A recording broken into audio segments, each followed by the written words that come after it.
चलिए next question number 40 देखिए, calculate e of copper two positive to copper at p h is equal to 14। अब देखो P H आपको 14 दिया है, तो अगेन आपको एच पॉजिटिव की कंसंट्रेशन के बारे में नॉलेज हो गया। H positive is equal to 10 raised to power minus 14.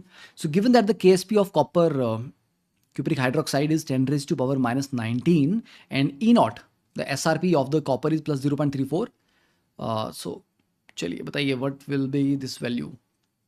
So standard value they have given plus 0.34 but they want the value at non standard conditions, क्योंकि ये जो आपका ई नॉट है it is and when concentration is 1 molar, but when the pH is 14 then H positive concentration is 10 raised to power minus 14 molar. So we are calculating it for a non standard concentration. तो यहाँ पर definitely energy equation का भी थोड़ा बहुत इस्तेमाल तो होगा.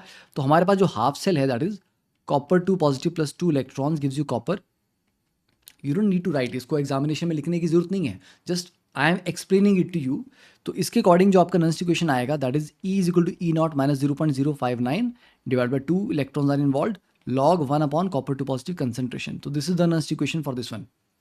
तो इसमें क्या क्या रिक्वायर्ड था, सिर्फ कॉपर 2 पॉजिटिव की concentration. Yes, so when you take the KSP the CuH twice when it dissociates in equilibrium into copper 2 positive plus 2 OH negative, right? तो KSP कितना आएगा, KSP is concentration of copper 2 positive into concentration of OH negative raised to power 2, that is given as 10 raised to power minus 19. Fine, yes.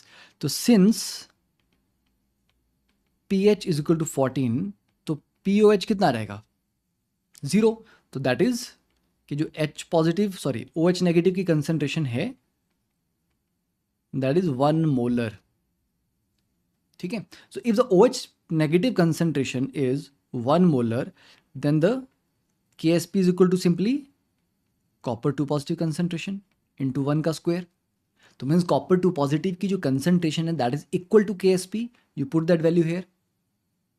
ठीक है, तो इसलिए E is equal to E naught, that is 0.34 minus 0.059 divided by 2 log 1 upon 10 raised to power minus 19. Just solve this, you'll get the answer. ठीक है, solve हो जाएगा. चलो